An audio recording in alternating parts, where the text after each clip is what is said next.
So good afternoon. Thank you guys for joining me. I'm really excited to spend slightly less than the next hour nerding out with you about that which I am most passionate about, which is education. So welcome to The Kids Aren't All Right, Security and K-12 Education in America. So, me.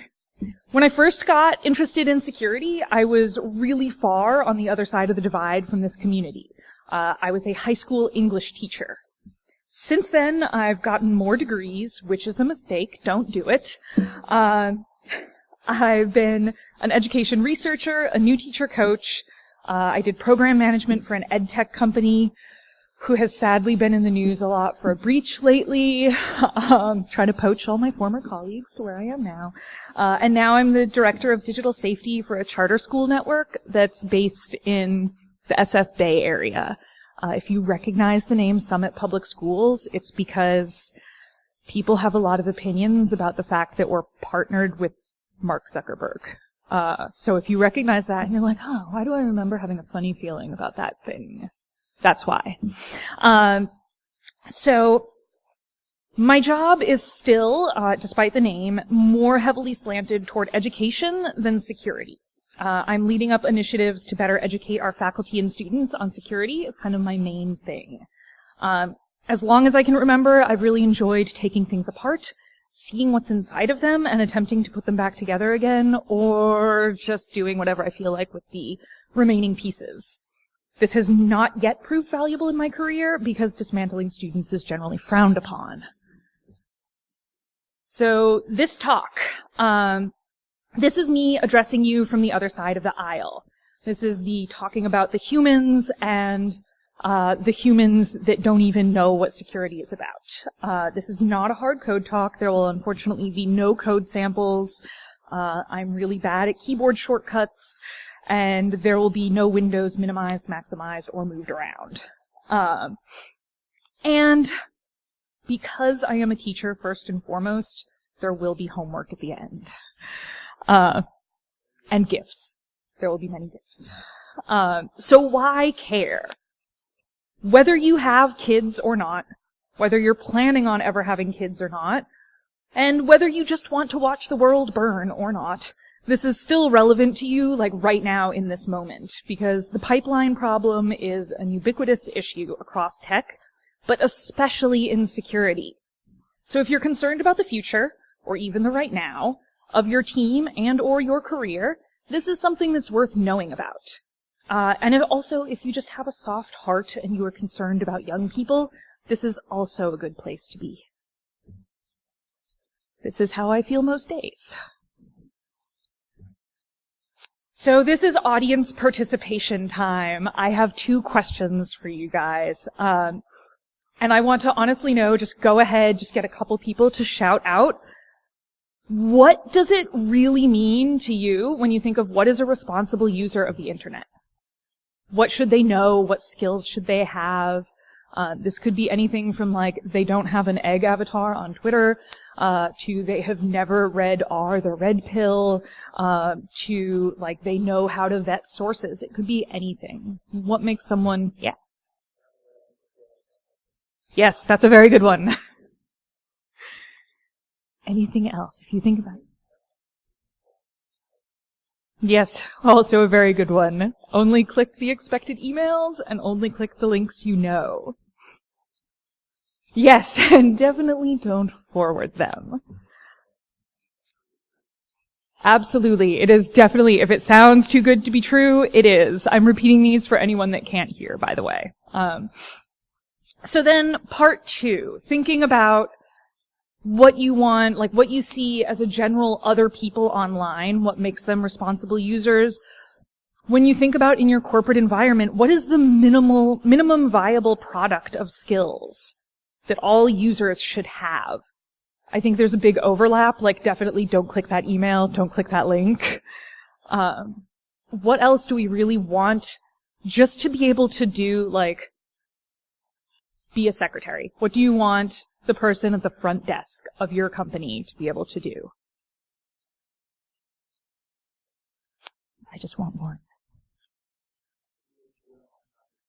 Yeah, be able to get online by themselves. That is a great place to start.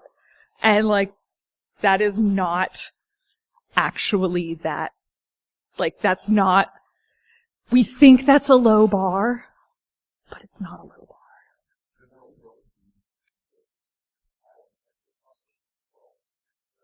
Yes, absolutely. Like, that is 100% the ability that if they want to do something simple, like change the font size, change the color, can they solve that problem on their own? So this is where students come in. Now that we know what we want in our users, let's think about these kiddos that are the future users, currently hurtling through the school system towards your unsuspecting network. I'm not saying every kid should be a hacker.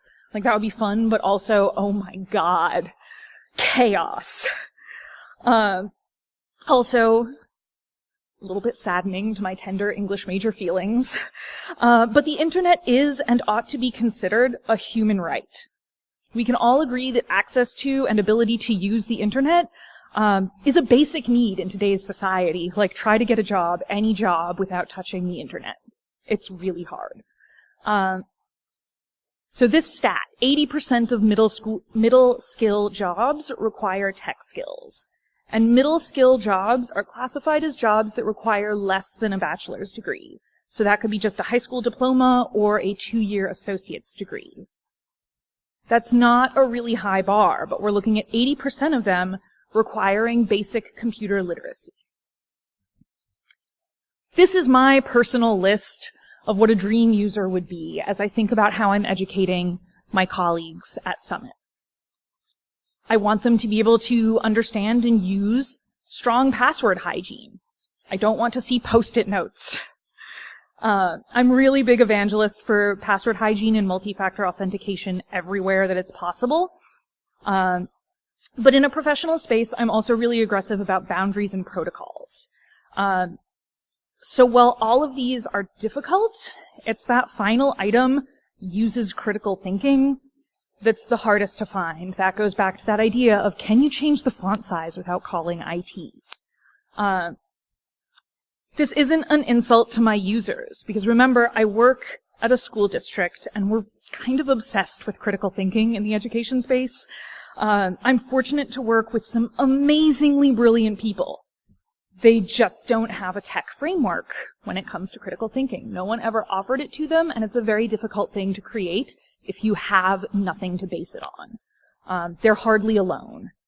So the real users, when we think back to our minimum viable product, at least 58% of millennials, that is my generation, have low problem-solving skills using technology, and 91% of them don't believe that there's anything that they don't know.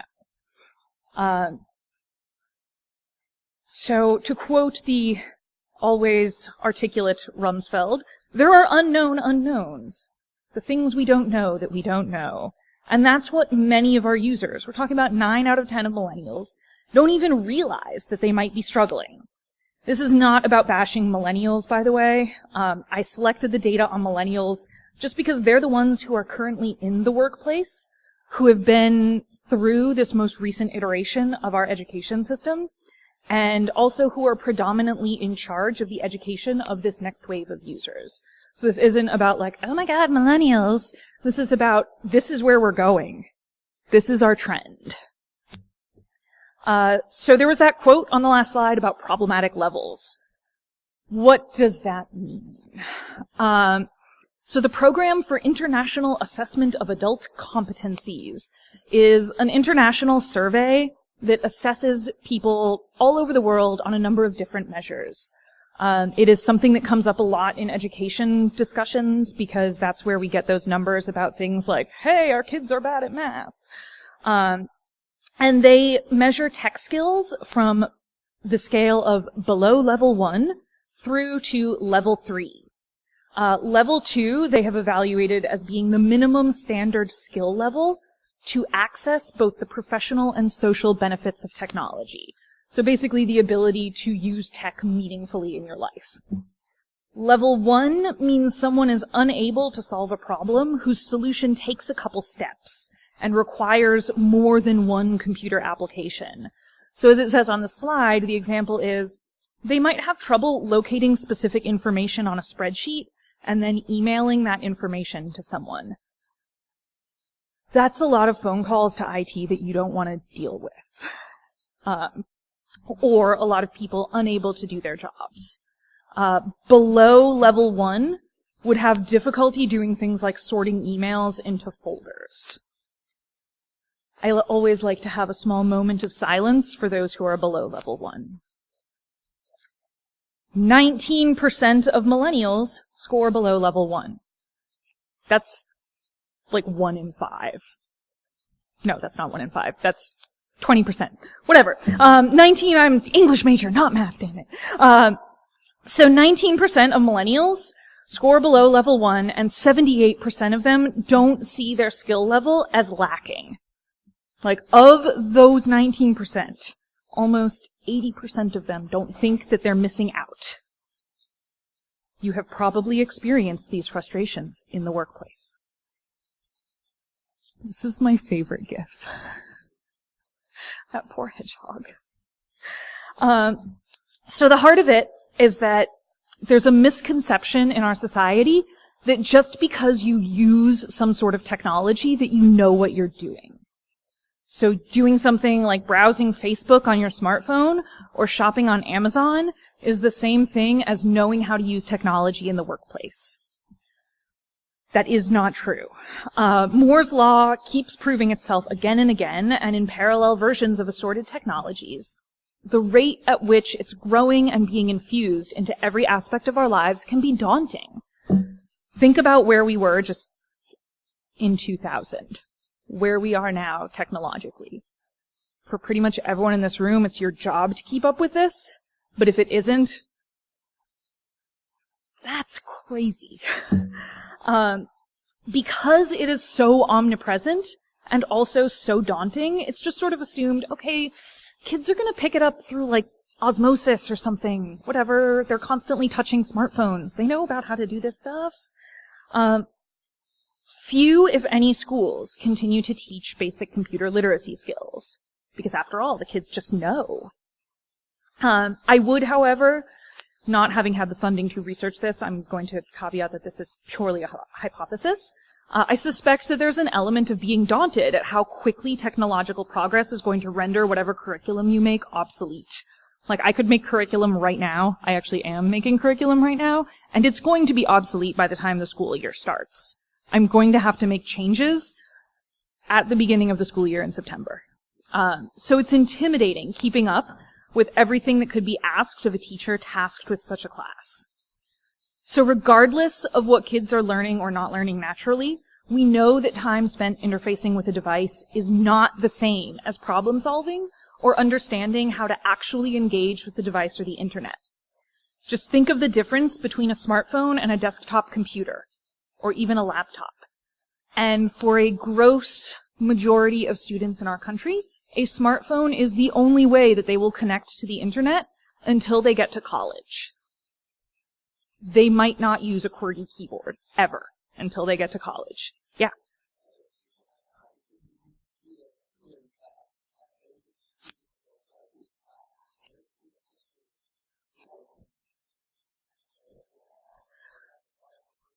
So, some school districts do require something like that. Some don't. Some offer it as an elective. Some don't offer it at all. All of this tying back to the question of, can you find someone to teach it? And, should have gotten water. Can you find someone to teach it? And do you have the actual devices? When I was teaching, my school was about 20,000, it was 2,000 students. We had 60 computers. So getting an opportunity to get those kids, into in front of a keyboard was really hard. Oh my goodness, thank you so much.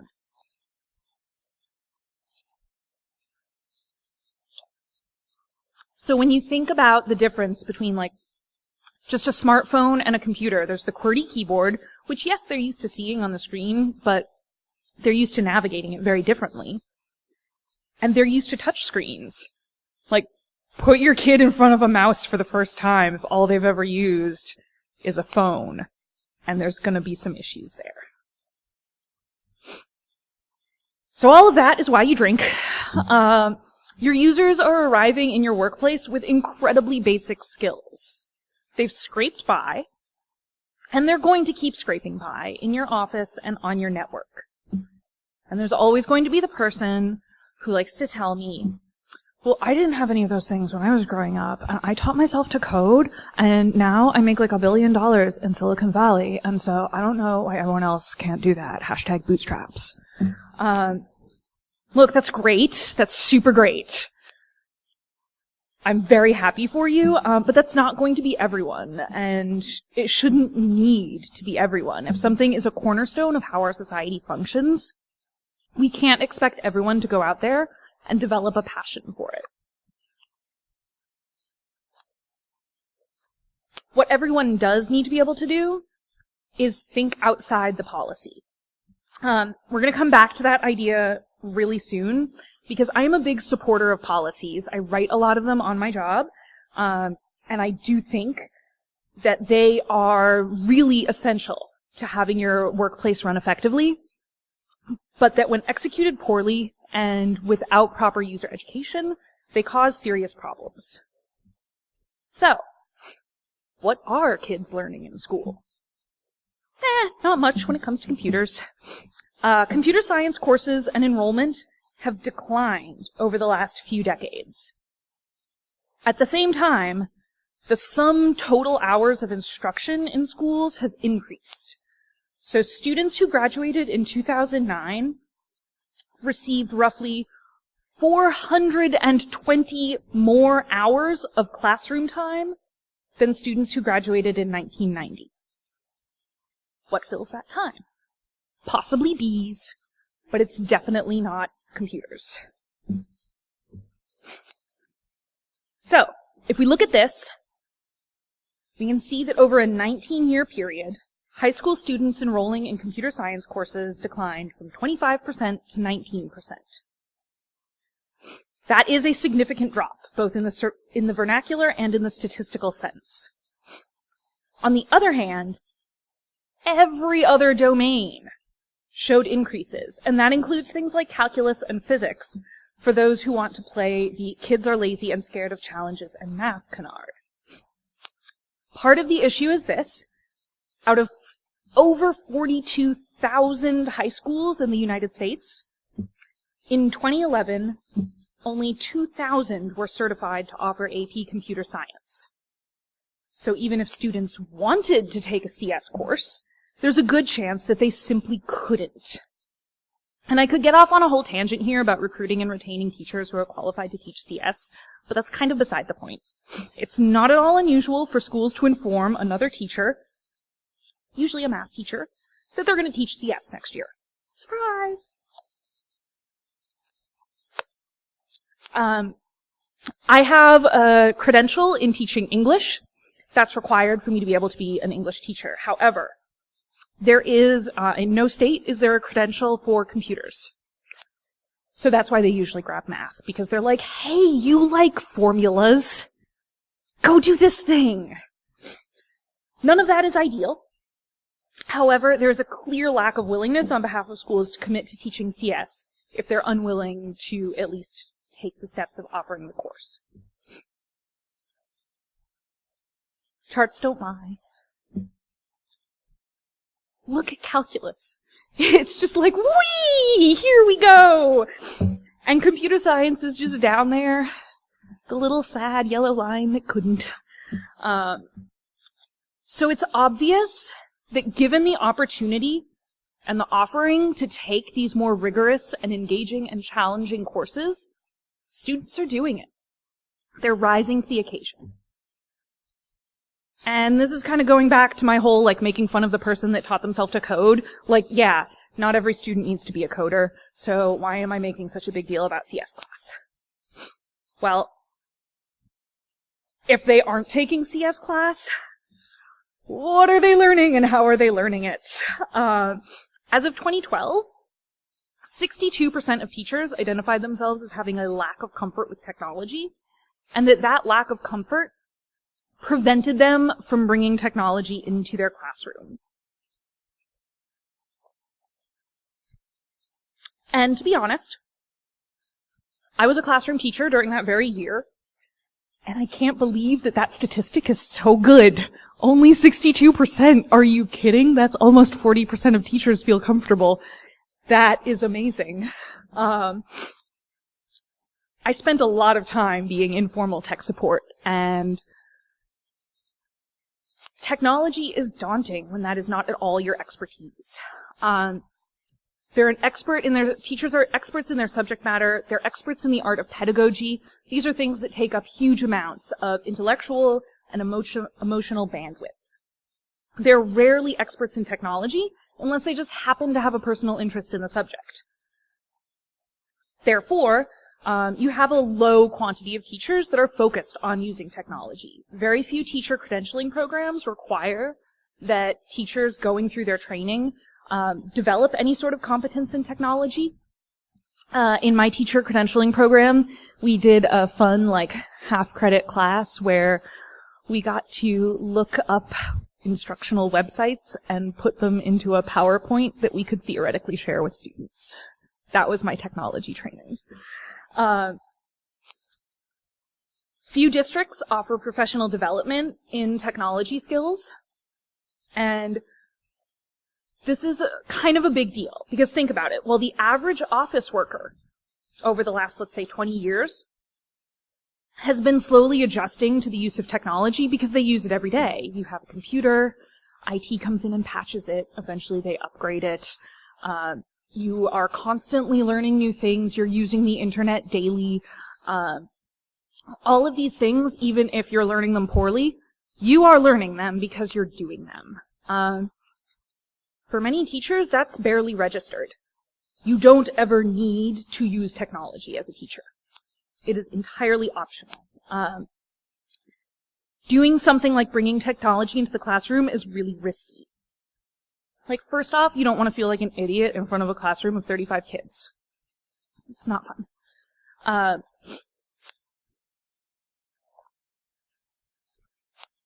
However, if your entire lesson is dependent on using technology and it doesn't work, what do you do? I had a very harrowing experience. I was being observed by a flock of visiting superintendents from around Northern California. And I was trying to use my new smartboard in my classroom. The Wi-Fi kept going down. My computer kept doing wonky things. Thank God my students found this sympathetic. This was a class that normally would have been like sharks smelling blood. I don't know what happened. I don't know why they were so nice. But it was a debacle. And I've got these people in suits in the back of the room, evaluating me. So I don't blame teachers for their hesitance to bring in technology. At the same time, that hesitance is absolutely hurting their students. So, excuse me, I have something in my throat and it just will not go away.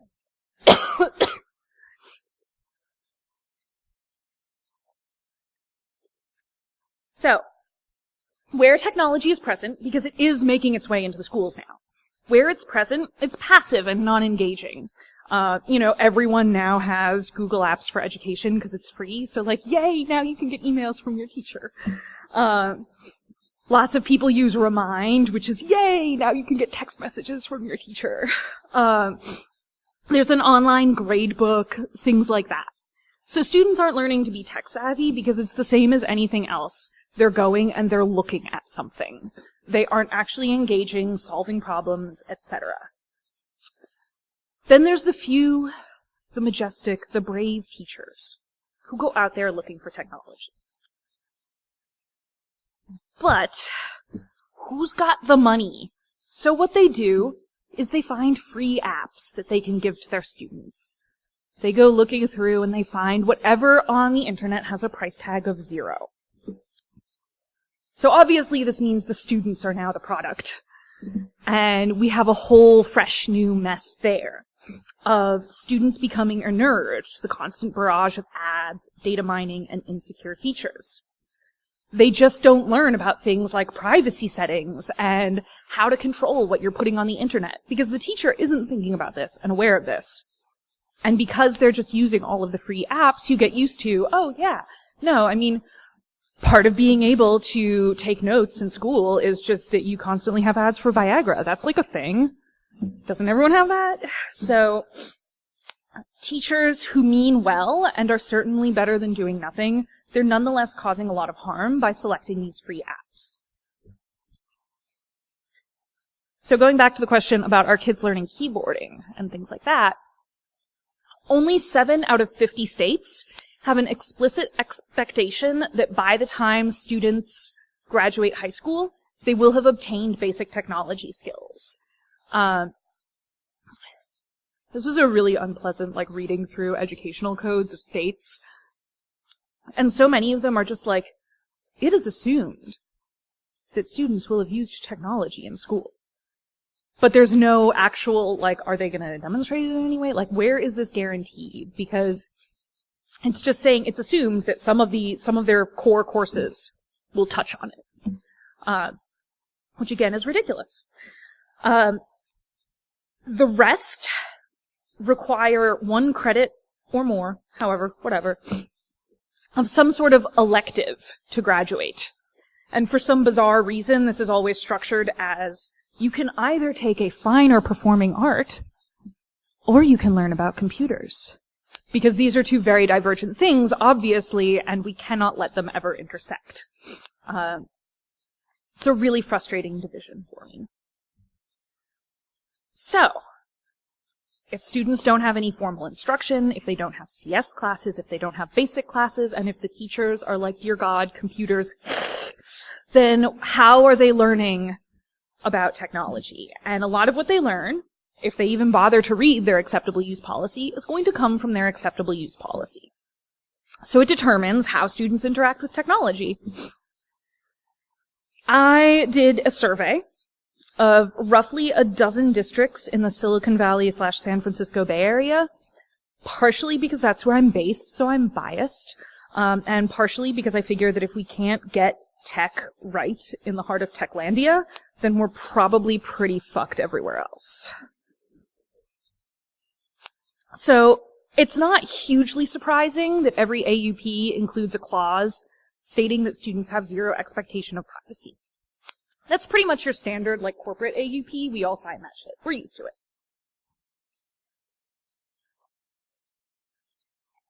However, the thing that really gets me is that all of these student files can be subject to search without notice and without cause. That's the part that really bugs me, is okay, you can search them, but what are we teaching our kids about their right to privacy and their right to, their own independence and self-determination if we can just go ahead and go into whatever without even telling them? Yes.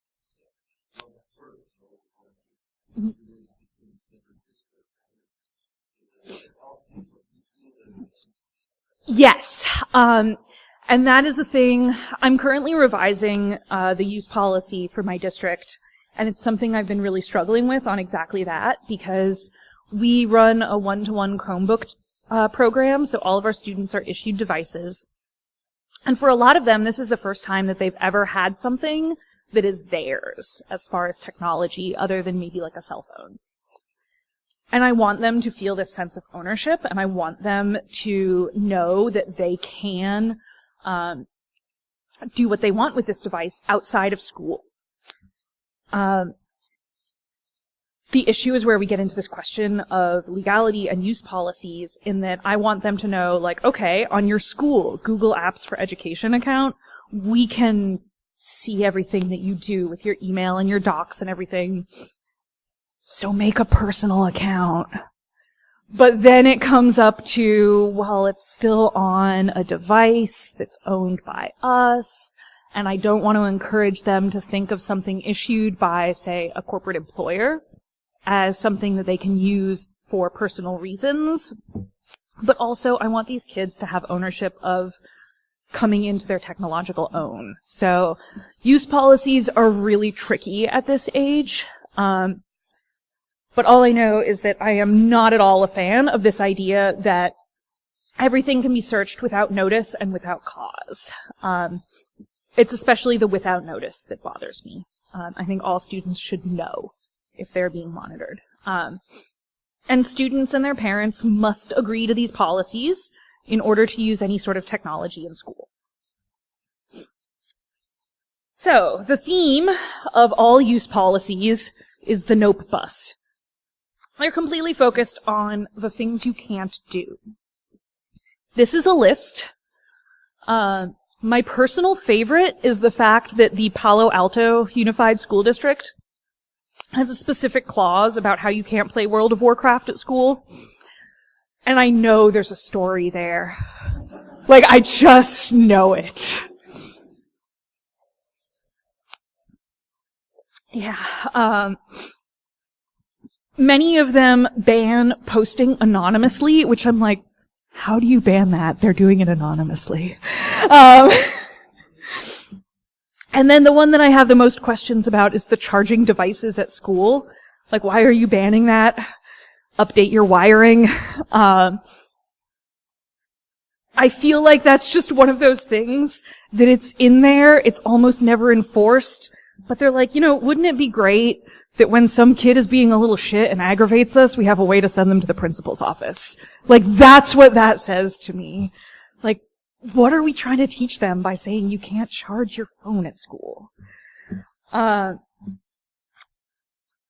So the idea is ultimately that AUPs are focused on controlling student behavior and assuming the worst.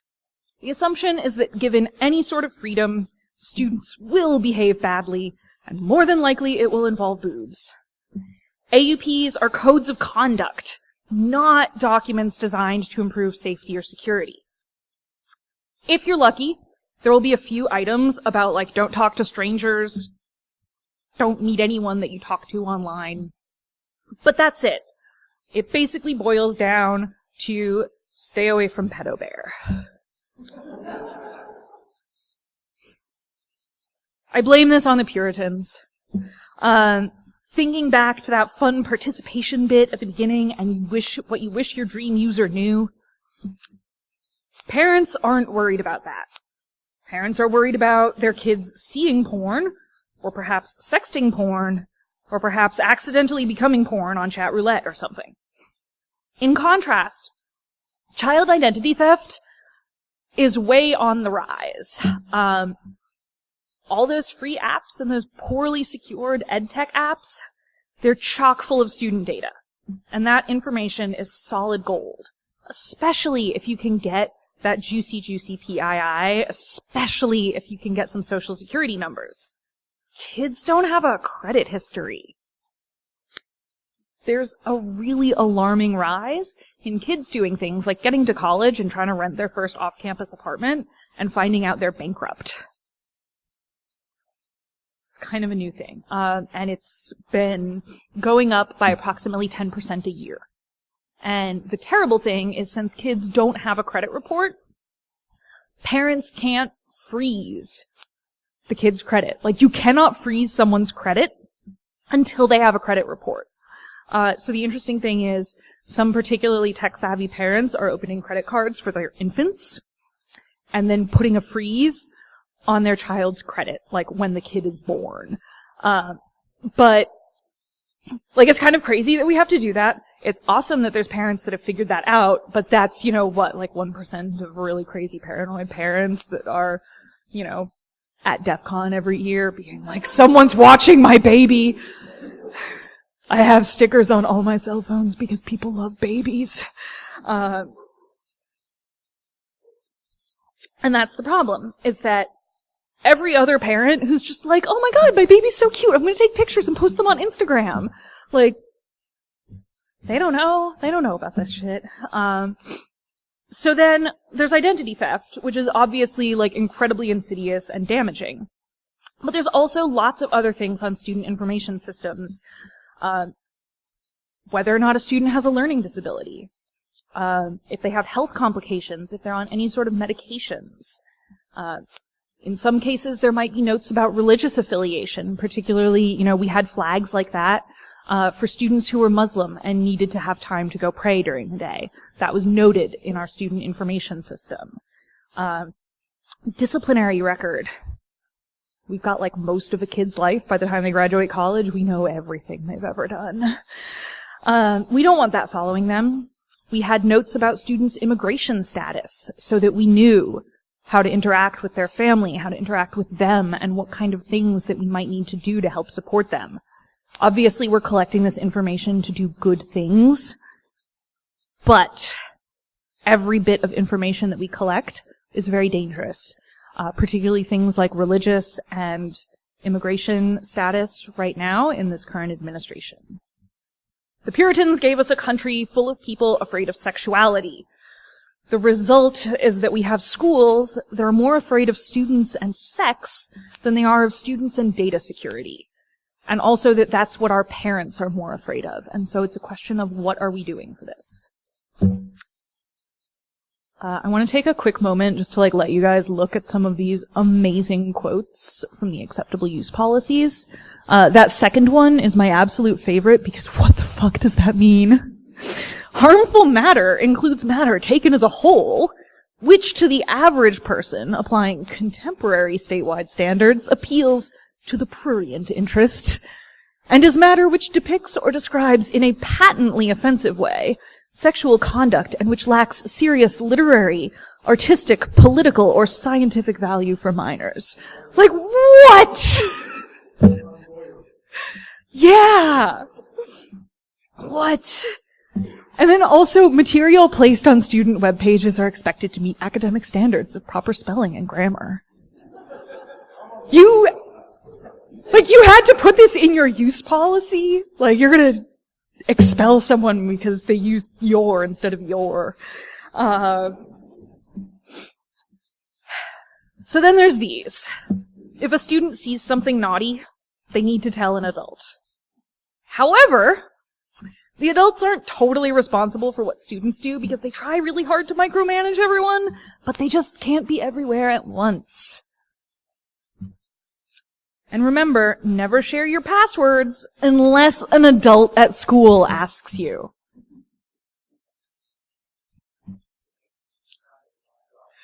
Yep. Yeah, I'm currently engaged in a very bloody fight at work right now about removing that from our use policy because I'm there's literally never a reason. We don't need that. There's no acceptable reason to have this there.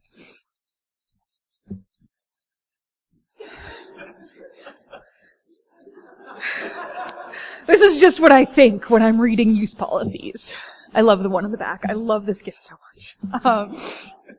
Alright, so this is where the majestic, thunderous silence comes in.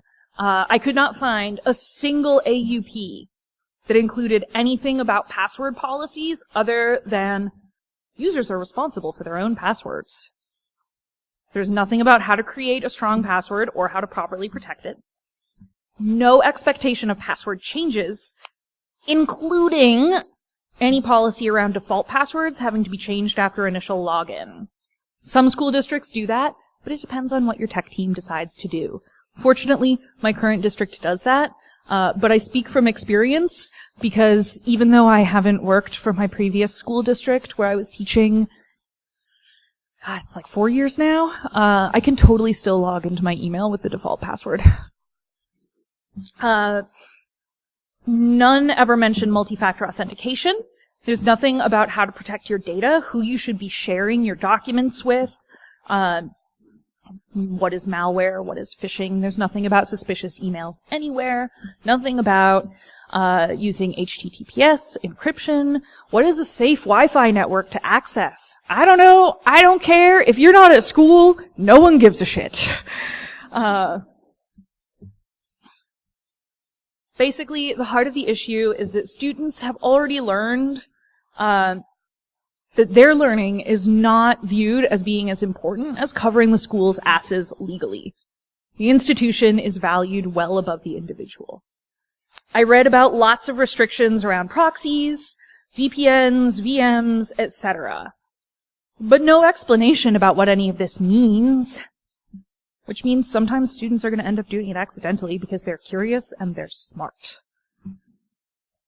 So this means that kids are going to get in trouble for doing things because they wanted to know something.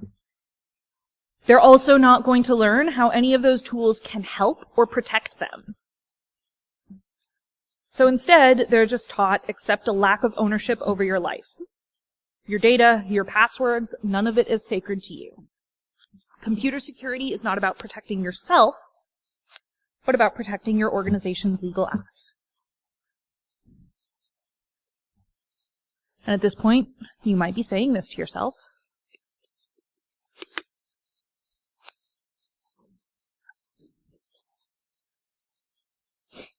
Because yeah, if you work in security, your job basically is covering your organization's legal ass. So you're like, duh, what are you saying here? Why is this relevant to me? Yeah, this isn't that different from workplaces. On the other hand, people can choose where they work, how they work, what they want to do with themselves. Students can't choose school. It's mandatory.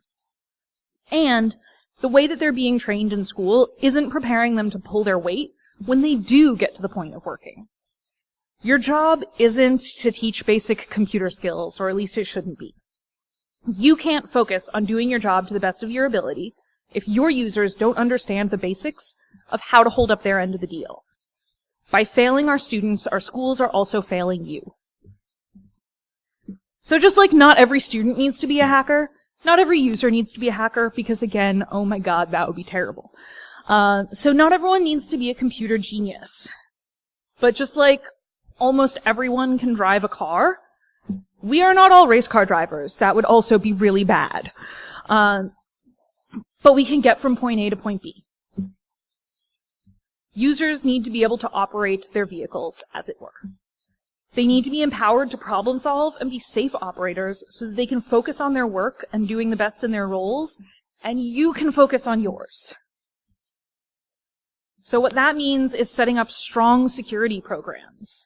I'm a big fan of those policies, of having those restrictions and access controls, forced updates, and other centralized controls. Because this frees up the bandwidth of your users.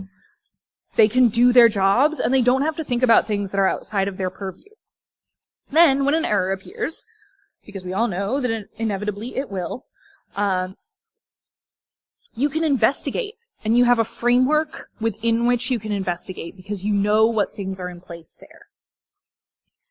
So the best thing that you can possibly do, if you missed the talk that was in this room at 2, it was Arent. I'm not going to try to pronounce his last name. It begins with an H. He talked about how to design a security training program, and it was fantastic. Because what you need to do is be working across teams in your company to drive security awareness and training, but it also needs to start with just a little bit of tech literacy. Like, people don't know what they're doing, just help them know.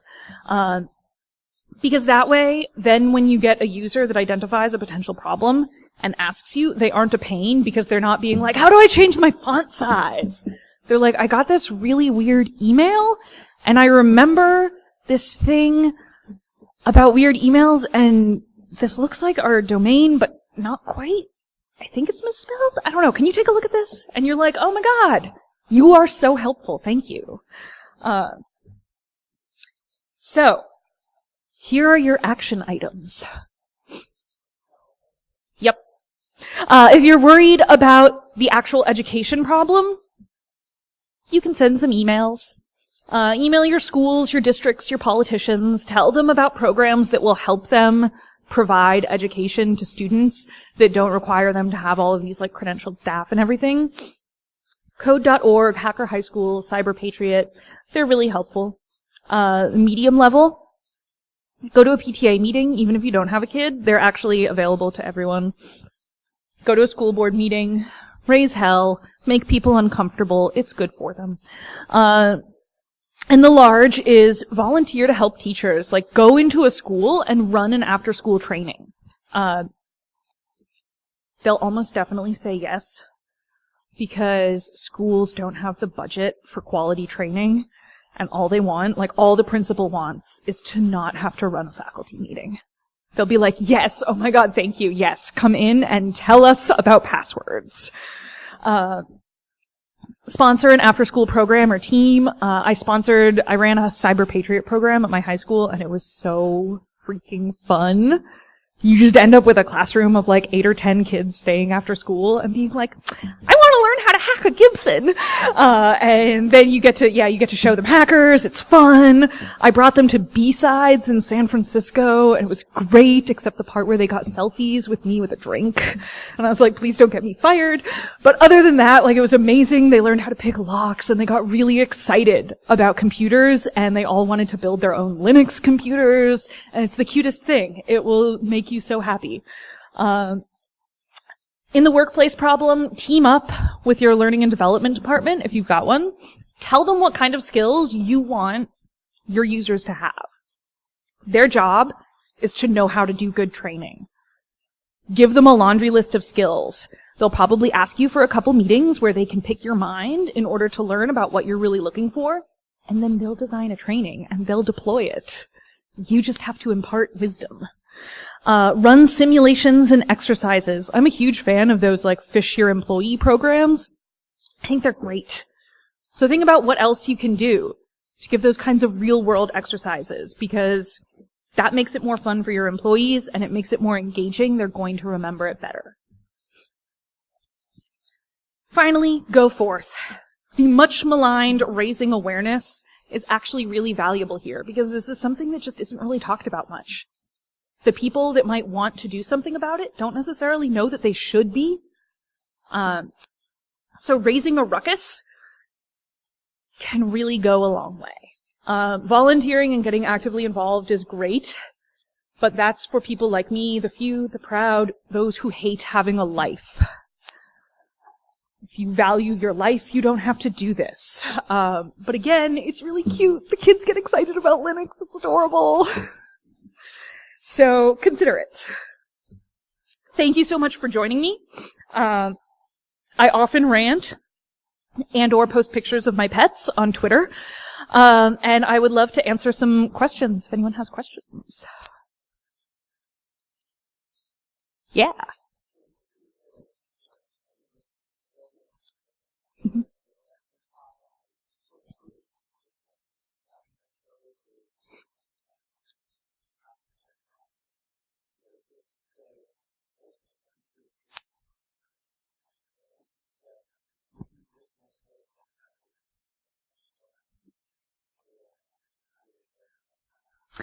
So I think some really great places to start, like within your own home, is that Chrome has a ton of really great educational plugins for just things like practicing basic keyboarding, practicing things like that. Doing like Code Academy exercises with them can be a really fun way to learn together and press their thinking. And then from there, you can start in on playing more of the games, running the simulations of like, well, what would you do if I changed the Wi-Fi password and you wanted to figure out how to get it? And maybe they'll land on social engineering, or maybe they'll start asking you more about, well, how does Wi-Fi work? Why does the password work? How do I get into that? For the broader picture, I would definitely say, talking to other parents and getting like a group of parents together that are concerned about this issue and want kids to be having a more robust technical education, getting that group together and bringing it to, the school board. Really pushing for that change. Now is also a great time to be doing that because we're heading into the summer. So there's opportunities to really push. You'd be amazed how many things change over the summer leading up to the next school year, as much as we like to pretend like, haha, we're all set for next year. Over the next 6 to 8 weeks, a lot of teachers are going to shit their pants as they get emails of like, guess what? It's changed. So this is a great time to push for things to change. And even if it's just like, hey, at the beginning of the school year, all students should spend 2 weeks in the computer lab, like learning basics. That's great. That would be great. That would be a huge difference from where we are right now. Yeah.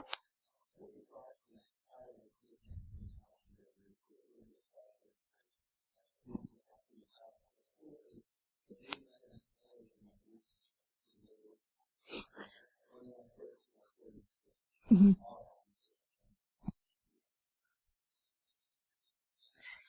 So there's a couple reasons. One is that calculus looks really good on college applications.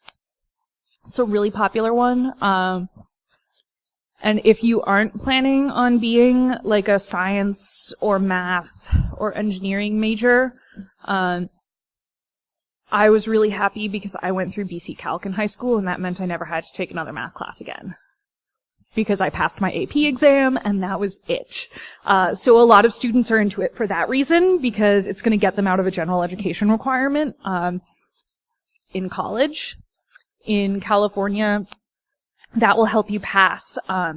Students have to demonstrate a certain level of aptitude in like reading, writing, and math. Otherwise, they get put in remediation classes. I understand this is fairly common across most state university systems. I just happen to know California. And passing an AP exam in a math is one of the ways that you can demonstrate that skill level, so that's popular. And then also, although we're low on math teachers, we've got a good number of them. Again, the number of people that are doing computer science are much lower. Because, frankly, if you're good at computer science, why are you going to accept $35,000 a year to be a teacher and show up at work at 7 a.m.? I have not met many coders that are like, that sounds great. I'll see you there. Maybe even at 6:45. It's just not a thing. Yeah.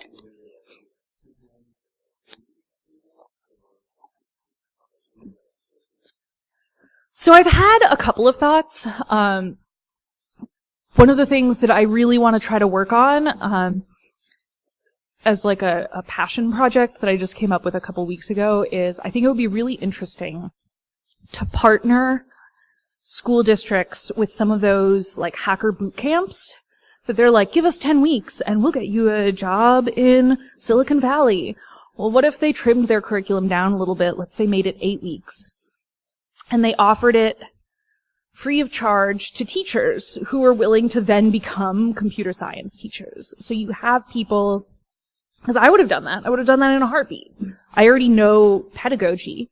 I'm excellent at running a classroom, at designing lessons. I know all of that stuff. I guess if you shoved me in a paper bag and told me to get out of it, I could code my way out, but I wouldn't trust myself to really engage kids with that knowledge. And that's the biggest fear, is, again, because there's no certification to become a comp sci teacher. There's no way to know who's qualified, and there's no way to necessarily have teachers that are going to have that knowledge. So what if people that don't want to be professional developers, what if we offered them a fast track into spend your summer learning to code so that then next year you can go teach kids how to code? Like, I bet a lot of teachers would do that.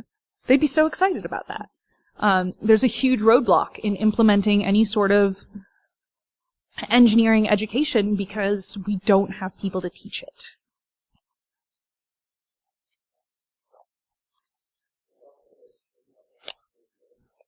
Exactly. Yeah, because we're struggling enough to staff math and science classes that, like, if we can get STEM teachers, we're putting them in there because that's mandatory. So, you know, the likelihood that you're going to have a spare STEM teacher, really unlikely. Yeah.